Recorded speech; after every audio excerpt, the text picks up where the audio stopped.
halkan waxaan u fadhinaa oo ila fadhiya hareerahayga fadhiya ardaydii ama gudiyadii ardaydii muxuu ahaa ka soo jeeday bariga Puntland wixii shalay galabnimo ka dhacday jaamacadda bayaaminaysa qosada u dhacday inoo sheegaysa waayo miidyuhu midba siduu doono ayuu ula kacay dhinacuu doono ula kacay iyadii oo xaqiiqa oo run ah ayaan halkan ka sheegaynaa ibraahim cabdishakuur ilaahay ha u naxariisto wuxuu ahaa ardaygayagii ibraahim cabdishakuur ibraahim wuxuu ahaa ardaygayagii wuxuu ahaa inan yaroo safa boora wuxuu u wareegayey junior wuxuu ku soo iloobay mobile jaamacadda fasalkiisii imtixaanka ayuu ku soo iloobay kolkuu Boorama yimid jaamacadda iyo magaaladuna 5 kiiloomitir bay kala fog tahay 5 kiiloomitir markuu ka socdo magaaladii yimid ayuu xusuustay mobilkiisii inuu maqan yahay ayuu ogaaday halkuu kaga yimidna uu xusuustay baabuur buu qaatay jaamacaddii buu dib ugu noqday qoladii istabta joogtay ayaa tiri waqtigii uu dhacay way u diideen inuu galo على كل حال مفصل وحدة الصبطة ويا هالكو كسو إلوبي هالكاسو مري أسكر جيبا كده بتجي رصاص تيسا كدلها أسكر جالسة كدلها أسكر ومشوا دونا كسو جيدو أنا جا وحبنا جبا كلين أرضك يجي ويا كدنتو أرضك يجي exactly magaalada oo ku soo jeeda ama tuulada oo ku soo jeeda hadaan sheegin area ba sheegnay waa kuwan ardaydii hareeraha iga fadhiya muxuu ahaa cadeynaysi kolka propagandada laga dhaxwado miidiyaha ee leeyahay cala Soomaaliyeed bay wateen maxay buu watay kani baasadaniya ma jirina sheekadu inankaasi mobilka soo iloobay ee ku noqday ee askarigii meesha joogay hay safgaran waayeen iyo rasaasaasi أو كوجيدي أي أرنتو كودا ماتي إن بدنا واشيغني حالي أردن وحلا وحي السلطاني هم مقالة شوي تعسوي تعسيلي لما توت وانك واضح النهاية أنا وانك واضح النهاية أدبان واضح النهاية والد بانون النهاية هل كان مركي جوان أرضيو أنك والد وأنك أبا كل حقيسي الله هذا يدي بجوه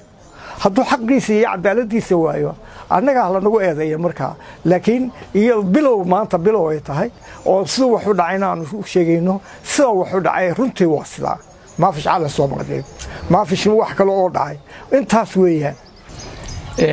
ugu horeyn waxaan rabaa mar labaad inaan u tacsiyeeyo saaxiibkay glassmate-kaygii ibraahim cabdishakuur ibraahim saaxiibkay oo runtii gacan ka xaqdaran shalay galab bacda al-exam jaamacadda Camuud oo nin askariya oo ku dilay waxaan rabaa inaan saxano war bogaada ah oo ruuxaantii xalay social media wareegayay oo waalidiintii anagana naga maqnaa iyo ardadoodii xaaladoodii dejintoodii ilaa xalay aan ku jirnay oo ilaa xalay aan u soo jeednay aan rabnana saaka warka saxda oo jira iyo say wax u dhaceen inaan siino ruuxaantii ibraahim anagu waxaan ahay laba arday isku kalaasa wuxuuna kamid ahaa ardadii unionka ardada Puntland waliba waxay ahaayeen ardadii qaybta jaamacadda Camuud ruuxaantii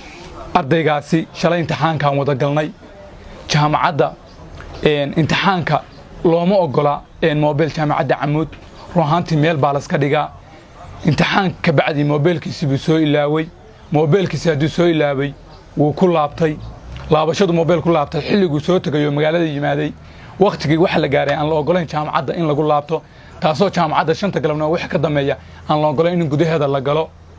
shuruudo jaamacadaha kamida waxa isqabteen oo ismaan dhaafeen ninkii askariga ahaa oo goobta joogay ibraahim ninkii waa dhaafay wuxuu aaday galaasku imtixaanka ku soo galay buu mobilka ka doontay askarigiina sandaqada uu degan yahay wuxuu ka doontay qori ibraahim buu ka daba tagay ka bacdi soo murankii waa murmeen xabaduna ku dhuftay waxaan rabaa inaan cadeeyo xabadaasi inaysan kama ahayn ee uu ka sugu dhuftay inaysan jirin ibraahim iyo askarigu qori ay isku qabsadeen ama qori ay ku dagaalameen balse isagoo magaal taala ruuxaantii anigu aan ahaa qofkii ugu horeeyay ibraahim gaariga ka soo dejiyey ugu horreeyo dharka ka bixiyey xabaddu ay kaga taallay halka laabta oo weliba askariga ay foolka fool iskula joogeen waxaan rabaa marka waalidiinta iyo dhammaan ardada jaamacadaha ka dhigata magaalada Boorama iyo waalidiinteen ruuxaantii ilaa xalayna soo wacayay oo naga maqnaa inaan u sheego anoo ku hadlaya magaca ardada reer Puntland ahna gudoomiyaha unionka ardada reer Puntland in jaamacaddii aan ka codsanay xalay hadallo inay wiilka iyo ninkii dilay ay isku deegaan ka soo jeedaan in hadalladaasi ay ninka si kama axbad uga dhacday in la saxo aan codsiga ugu tagnay macalinkeena qaaliga ruuxaantii diiriye uu naga aqbalay inaan ruuxaantii erayada saxno waxaan halkaan u nimaan in erayada saxno soo inii sheegnay ibraahim ilaahay aan naxariisto waa dhintay jaamacaddii ruuxaantii social media waxa la wareejinayo iyo ninka in si kama uu dilay ma jiraan laakiin jaamacaddii iyo annagu ruuxaantii si aan noo wada jeedaan waa ka midaysanna in ibraahim dilkiisa aan ka xunnahay aad baa uga xunnahay xalay kama aan naseexaan ruuxaantii iyaguna waa noo yimaadeen saakana waa nagu soo jarmaadeen ninkiina waa xiran yahay waalidiintiis oo ibraahim soo socda baa sugaynaa waxaan rabnaa inaan u caddayno ardada iyo waalidiinta ruuxaantii in wixii kalaanka yaga ahaa oo dejinaha oo waalidu tegidaha inaan samaynay jaamacaddiina ay nala socoto oo nala fadhiyo macallin diiriye waxaan rabnaa inaan hadal ku soo koobno ma jiraan wax social media la gelinayo ruuxaantii ardaygaan imtixaan buu ka soo baxay calan ma wadan ruuxaantii mar walbana yoon ahaan waa ku dadaalnaa ardadu waxyaalaha deegaanka ku lididaa inaan samayno waa waxaan ka digno waxaan rabnaa in social media propaganda laga saaro in aysan jirin calan lagu dilay in aysan jirin askari ka baxsan jaamacadda inuu dilay askarigii ilaalinaya jaamacadda oo haddana u xiran yahay waxaan rabnaa in ardada iyo waalidiinta naga maqan jaamacadda Camud waa jaamacadeennii annagaa dhigana annagaa joogna iyaguna maanta waa la shaqeynayaan waa kuwaan waa hor joogaan ninkii laba dhalinyaro ayoo ka xiray waa noo soo daayeen waalidiintii waa u tageen waa u mahad celinaynaa waxaan rabnaa inaan waalidiinta iyo ardadana u sheegno inay istejiyaan qadarta waa la aaminaa qadar dhacay canaan ma leh ruuxaantii inaan qadarka aamino oo aan ogaano inuu waxaan qadar ahaayeen ardaduna ay istejiyaan jaamacaddu jaamacaddeeni tahay waalidiinta naga maqana waxaan u sheegaynaa runtii in ay jaamacadda Camud heli hooban la garab istaagtay wiilkaas uu xaqiisa u heli lahaa ayna hadda bilow tahay aan ka warsugno wixii ka soo baxa ninkii waa noo xiran yahay waalidiintayada naga maqan waxa u sheegaynaa waa nabad qabnaa wax dhiba ma jiraan ardana waxa rabaa inaan kula dardaarmo ruuxaantii magaalada nidaamka iyo xasiloonida aan ku jeedno wixii external na soo galay inaan iska ilaalino inaan dhowrano deegaankeena aan sida nabadda ku joogno waxbarashadana qaaliga ku wadano inna lillahi wa inna ilaahi raaji'un inna allaha ma akhadha wa lahu ma a'da aad iyo aad baa ugu xunahay geerida ku timi walaalkeen ibraahim cabdishakuur runtii aad iyo aad baan ula dareemanaa dhammaan ehelkii iyo asxaabtii iyo qaraabadii dhammaan uu ka baxay walaal ibraahim runtii waxay ahayd geeri aad iyo aad u xanuun badan oo na taabatay dhammaan ardayda reer Puntland ee ku nool gobolkan awdal gaar ahaan magaalada Boorama khaasatan jaamacadda Camud oo ardaygu uu dhiganayay oo ahaa sanadkii labaad kulliyadda engineeringa ee water engineering runtii aad iyo aad baa ugu xunahay geeridaas waxaan doonaynaa anagoo ah unionki ardada reer Puntland magaalada Boorama inaan beenino warar badan oo baraha bulshada ku jira oo ah in wiilka mataqaana ay qori isku qabsadeen in mataqaana wiilka uu si kala loo dilay howlahaas baan doonaynaa maanta inaan beenino oo shirkayaan tiraadaan u qabanay iyadoo ay nala socdaan maamulkii iyo macallimiinta jaamacadda oo runtii aan aad iyo aad uga mahad celino sida ay noo garab taagan yihiin oo ay noo qaybsadeen geeridii naxarinta lahayd ee ku timi walaalkeen ibraahim cabdishakuur waxaan leenahay wararkaasi waxba kama jiraan inna bacda dani suu'un qayb ka mid ah danaha waa dambi marka waxaan leenahay dadka baraha bulshada ku faafinaya wararka been abuurka ah oo runtii jaamacadda sharafteeda meel looga dhacayo inaysan waxba ka jirin waxaan u sheegaynaa dhammaan waalidiinta reer Puntland tan iyo caawin soo wacayay in magaaladu ay amni tahay in jaamacadda Camud ay aad iyo aad u wanaagsan tahay in jaamacaddu hadda ay maamuus ay noo maamustay wiilka geeridiisa maanta la fasaxay runtii ay nala qaybsanayaan murugada inna lillahi ma akhadha wa lahu ma a'da wa kullu shay'in 'indahu bi ajal musamma allahumma la tuhrimna ajra wa la taftinna ba'da واغفر لنا وله واجمعنا في جنات النعيم يا رب العالمين